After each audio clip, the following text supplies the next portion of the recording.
Okay, even though we're only really going to be talking about arithmetic sequences in series today, it's important to understand what that is compared to a geometric sequence. Okay, so it depends on how you get from term to term. If you analyze this, the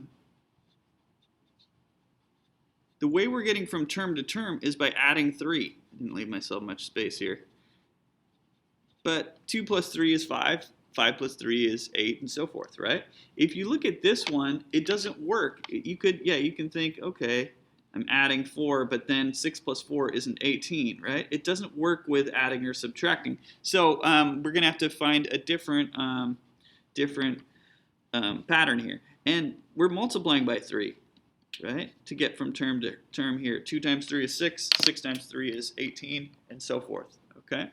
So we can say that an arithmetic sequence has a common difference.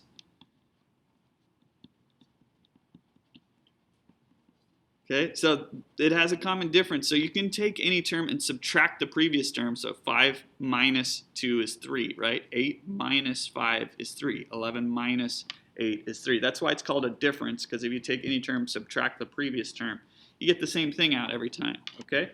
This has a common ratio when we're looking at geometric sequences. So if you take any term and divide by the previous term, 6 divided by 2 is 3, 18 divided by 2 is 3, and so forth, right? Those ones have a common ratio. And we'll get back to the geometric sequences in series later, but I wanted you to understand what an arithmetic sequence or series is first, okay? All right, so we're going to start with what I call the arithmetic specific term formula. This is a way to find a specific term in an arithmetic sequence, in any arithmetic sequence or series, actually. So here is the formula. You're going to take, that would be the first term, whatever the first term is, okay? And we're going to add d, which is the difference, the common difference, okay? And then we're going to multiply that by n minus 1, okay? So just to go through the different pieces here and make sure we all understand, that's the first term. It's the value of the first term, okay, is what we're going to put in there. D is the common difference.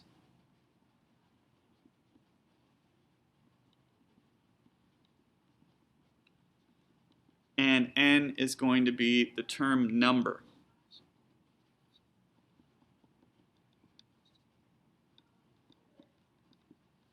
Okay, so let's try this out here, okay? So I'm supposed to find the 71st term in this. Now, yeah, I could build this out to 71 terms, and I always get some students that try to do that, but I'm on the tests, I'm going to make it not worth your while to do that. I want you to be able to use the formula. So, you know, if I asked you for the 800th term, you wouldn't want to build this out to 800 terms. And I do get people who try to do that, and you probably will lose your place along the way if you do. It's going to be much easier when you're looking for something far down the line to use this formula, okay? So what I'm going to do here, I'm going to take the first term, which, hey, I can see that is 20, right?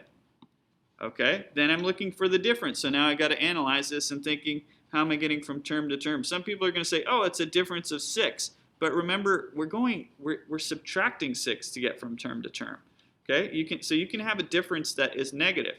Or if you take any term and subtract the previous term, 2 minus 8 would be negative 6. So be careful there, okay? So my difference is negative 6, okay? And then n is my term number. So here, since I'm looking for the 71st term, I'm going to plug in 71 there for n. And then I got it down to this, okay? And then it's just a little PEMDAS from there, okay? So I'm going to work on that parentheses first.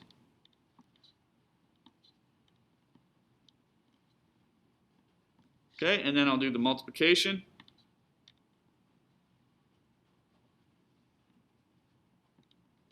And then finally the subtraction, and I'm going to get negative 400. And you can kind of spot check these. If you look at this, we're going to get into the negatives with the next term, right? So we should be pretty far down the road with the negatives. Yeah, I mean, you can't tell exactly, but you can at least tell if you made a mistake with the term. And you can kind of think, that makes sense that 71 terms down the road here, we'd be at negative 400, okay? All right, so let's try another here. You can pause the video and try it out if you like. I'm going to use that formula at the top of the page, so I'll leave that on screen. Okay, so I'm looking for a sub 38. So I'm going to take the value of the first term, which I can see is negative 10. Okay, then I'm going to take the difference. I didn't leave myself space again, but I'm going to be adding 6. And I can see it works all the way down the line, so my difference here is positive 6. Okay, and then my n is 38. Okay, so 38 minus 1 is 37. Then I'll multiply here.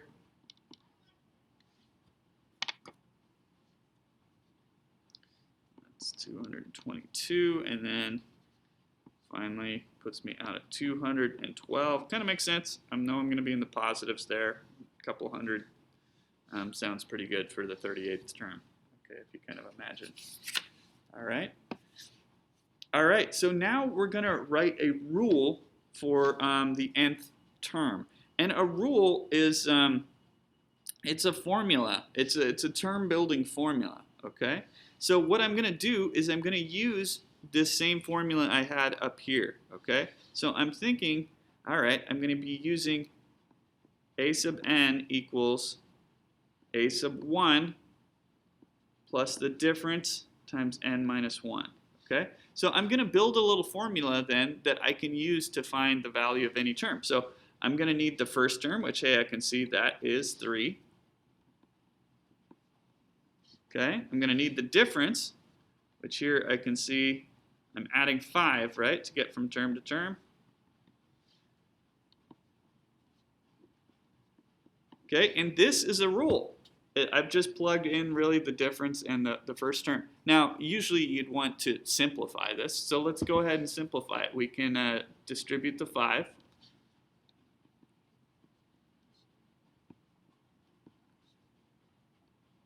Okay, and then we can combine the 3 and the negative 5.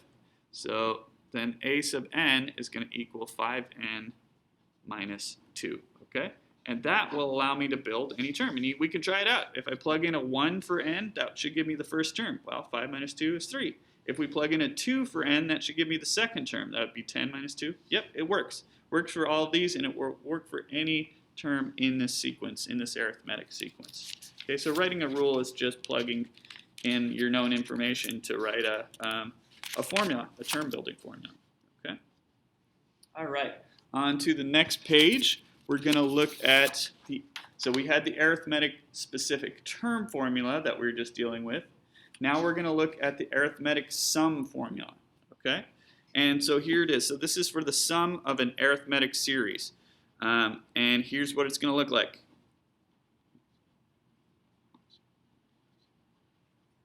I don't know why I keep going back and forth between my style of A's, but it doesn't really matter. Okay, so n is going to be the number of terms, as always.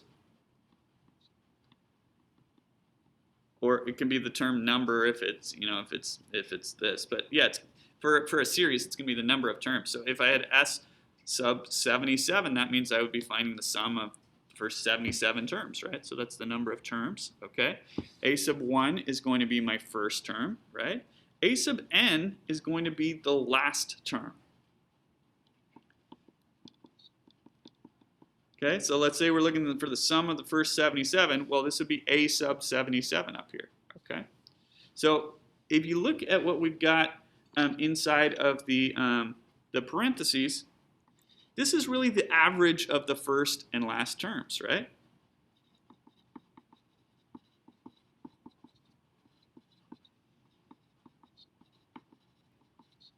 So that's how I remember this. It's the number of terms times the average of the first and the last terms. That's how I remember it. Okay, so let's try this out. Okay, we're asked to evaluate this, and you have to know that we've got an arithmetic sum, because I haven't really taught you how to recognize that this is arithmetic, but all the ones I'm going to show you today are arithmetic. Really, so it should say evaluate the arithmetic series for all of these, just so we know. Okay, so you could build out the whole thing. There would be 22 terms, but let's try out this formula. Okay, so I'm going to find the sum of the first 22 terms. Okay, the number of terms is going to be 22.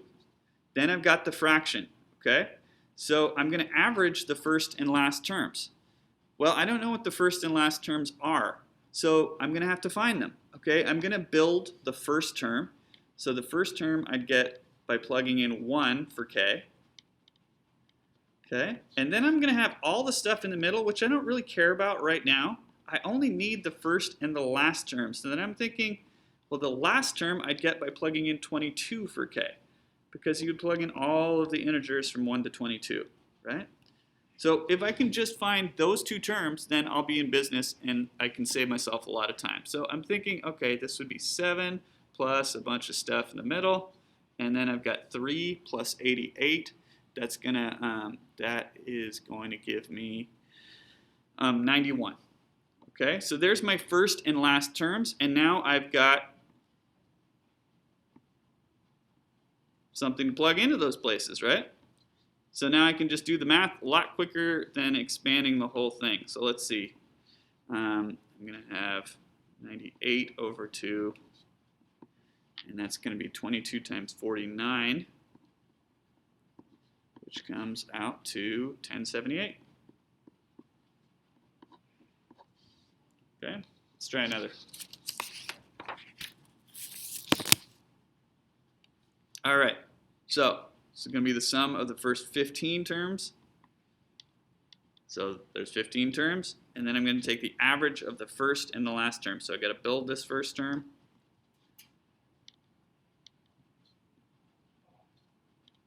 That's how I get my first term, by plugging in a 1. And then the last term I'd get by plugging in 15. Okay, so 15 minus 20 would be 30. Would start with 30, got all the other stuff. And then let's see, that's going to come out to negative 250. Okay, so my first term's 30, last term is negative 250.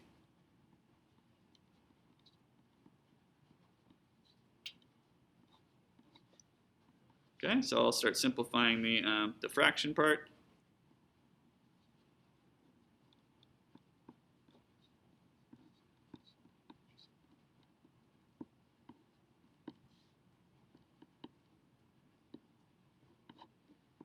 And there we go, negative 1650. Okay, and it makes sense if you think about it. If I'm ending up negative 250, most of these terms are going to be negative if I've got an arithmetic sequence here, right? Okay. All right, so let's try another. So same formula. This is still an arithmetic series. So I'm going to find S sub 16. So I know my term number is going to be 16. Okay. I need to find the first term, which, hey, it's right here, right? That's A sub 1. So I need to find that, and I need to average that with the last term. Okay. So I've got to find this piece. So I've got two different options. One would be to build out the whole sequence, all 16 terms, which actually wouldn't take me too long here. But, you know, it wouldn't make sense if we've got a really large sequence that it's you know, the sum of the first 300. I wouldn't want to do that. So here's how we can also handle this. We can find a specific term, because I know this is an arithmetic series, right? So I can think about the related arithmetic sequence. And I can use the specific term formula, right? Because this piece is A sub n, and I've got a formula for A sub n over here, right? So in this case, the last term would be the 16th term. Okay, I know the value of the first term is 12. Okay, and looking at this, I can tell that the difference is going to be negative 5. Okay, so I got negative 5 here, and then 16 minus 1, my term number, minus 1. Okay, and then I can simplify this.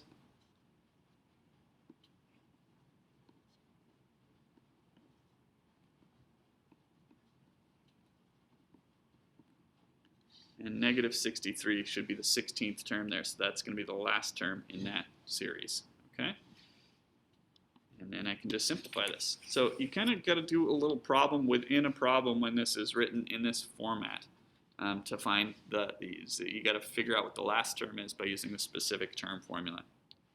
Okay, let's see. That fraction, if you simplify it, it's going to come out to negative 25.5. And then negative 408. Okay. Okay, next up we're going to look at what I call missing term problems. All right, so for an arithmetic sequence here, we're given the first term and the third term, and we're supposed to find the second term. So if I kind of just draw what this looks like, I would have 2, then something, then 6, right? And I'm looking for, hey, that second term. So really, this one you could probably figure out because I should be adding the same thing to get from term to term, right? So really, I just need to figure out what's halfway between 2 and 6, which should be 4, right? That's the only way that's going to work out where I'm adding the same thing to get from term to term. So this one is going to be 4. So sometimes you can figure those out intuitively, but often you can't. If I look at this next example, well, now I've got the 4th term and the 8th term, and you could figure out what goes in right in between them, but I'm looking for the 39th term. So that's going to be more difficult, okay? So we're going to have to use a more complicated method for a problem like this, okay? So I've got this split into two parts. So what I'm going to do first is use the specific term formula, okay? The problem, though, is that I don't know what the first term is. It's not given. It is in the last problem, so I could write the formula actually in the last problem pretty easily for a specific term. But I can't very well here, at least in this format. But notice that, hey, this 1 matches up with this. So what I can do is I can just swap that out. So I'm swapping the 1 out for m, and then this would be m as well. So that then I can really use this with any terms I want, okay? So what I'm going to do, okay, actually, let me take a step back. This matches up with that, right? So in the newer version, I can plug any 2 terms into this, and I can use that to find the difference, and the difference is going to be key here, okay? So that's what I'm going to do. I don't know the first term, so I'll use the 2 terms that I do know, okay? So I'm going to plug in a sub 4 into the first slot, and then I'm going to plug in a sub 8 into that second slot. Now you could switch that around, it doesn't matter. I could have put a sub 8 here and a sub 4 there, okay? But you want to be careful when you get to the parentheses, because, you know, I put the 4 over here on the left, so I want that to match up with what goes right here, which is going to be 4, right? And then I've got the 8 in that slot, so that means I want 8 in this slot, and we're subtracting there, okay? So I've got it down to that. So I plugged in a sub 4, a sub 8, and that gave me the 4 minus 8, okay? Now what I want to do is substitute the actual values of these 2 terms because I know what they are. I know a sub 4 is 14, okay? And I know a sub 8 is 102, okay? Now you could actually do that all in one step. You could kind of skip this step, but what I find that people do is instead of putting 4 minus 8 in the parentheses, they would put 14 minus 102. But you got to make sure you're subtracting the term numbers in there, not the term values. Okay, so I did 4 minus 8 because it's the 4th term and the 8th term. I'm not doing 14 minus 102. That would be the value of those 2 terms. So that's why I use this extra step, and it's easier to avoid making that mistake if you do that. Okay, so my goal here is to find the difference, so I'm going to start simplifying. Okay, this would be negative 4 in the parentheses, okay? So I'm isolating D, I'm going to subtract 102, and that's going to give me negative 88 equals negative 4D. I just simplified that, that's negative 4D, and I'll divide by negative 4, and then D is going to come out to 22, okay? All right, so that's great. I found the difference, but I'm looking for a sub 39, okay? So here's what I want to do now, okay? I want to use this formula again. Oh, I already wrote it up there. Forgot that I had it up there. I'm using this formula because I still don't know what the first term is. I don't really need the first term though, okay? I'm looking for a sub 39. So what I'm going to do is put a sub 39 in that first position so that I've got it isolated. So when I sort out the rest of it, it'll tell me what a sub 39 is, okay? Then what I want to do in this second slot is put either of the 2 terms that I know, okay? So I could put a sub 4 in here, and I did that one year when I was explaining that, and it confused people because they thought, well, a sub wasn't a sub m a sub 8. It was over there, but it doesn't matter. This is just generic. So I'll keep it with a sub 8. So I'll put this in as a sub 8, but actually you could put either of the terms that you know. Okay. Now I know that what the difference is, right? So I'm putting my difference in, which is 22. Okay, and then n minus m, in this case, that's going to be 39 minus 8. I'm using my new n over here. Okay, so these are my term numbers here. Okay, and then I'm thinking, what else can I do? Well, hey, I know the value of a sub 8. It's 102. And then I should be able to solve for that term value. Okay.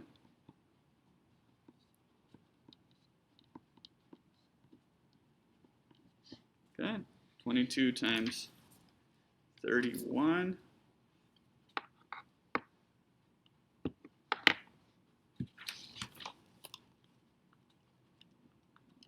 It's going to be 682.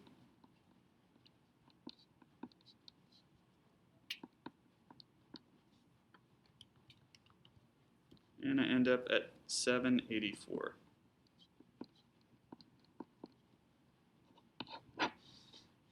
Okay. All right, there's another problem just like this on the next page, so you can pause the video and try it out if you like. Okay, just got some new, I'm still looking for a sub 39, but I got some new term values here. Okay. All right, let's try it out. All right, so I'm gonna put in a sub, actually I think I'm gonna put a sub 16 in that first slot.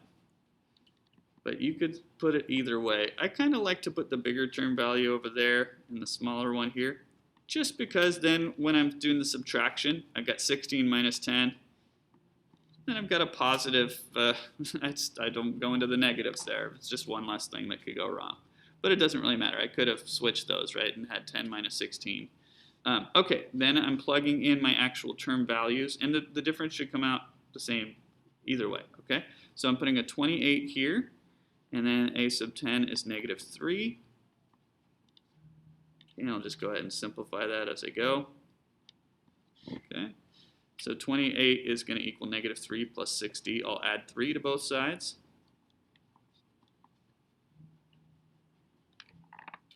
Okay. And then I'll divide by 31. No, I'm not. I'm going to divide by 6. Just kidding. All right. So I got 31 over 6. All right, so hey, I got a fraction. You could convert that into a decimal if you wanted, but use the exact value, right? That just happens sometimes, so we're just gonna have to deal with that, okay? So then I'm gonna move over here. I'm looking for a sub 39, so I'm gonna put that in that first position. Okay, now I can use either of the other numbers over here. I think I'm gonna use the a sub 16 just because well, I'll keep it consistent. I put a sub 10 in that slot, so I'll stick with that, but it doesn't actually matter, okay? And then my difference, now I figured out that's 31/6, okay? And I've got 39 minus 10 in the parentheses, okay? Next up, I know the value of a sub 10, so let me plug that in. That's negative 3.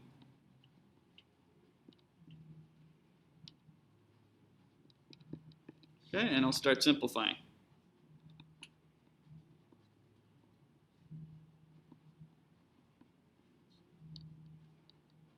Okay, and then in my calculator, I'm just going to 31 times 29 and divide that by 6. 31 times 29 is 899. When I divide that by 6, well, I'll show you what I get. It's not going to be an integer here, but again, that just happens sometimes. Hopefully you can see that. 31 times 29. I'm dividing this by 6 then after that, and I've got 149.83 repeating, okay?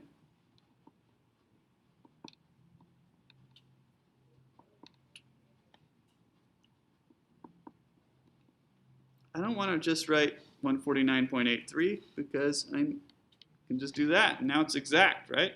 And then, hey, let's subtract 3 from this, and then I've got 146.83 repeating.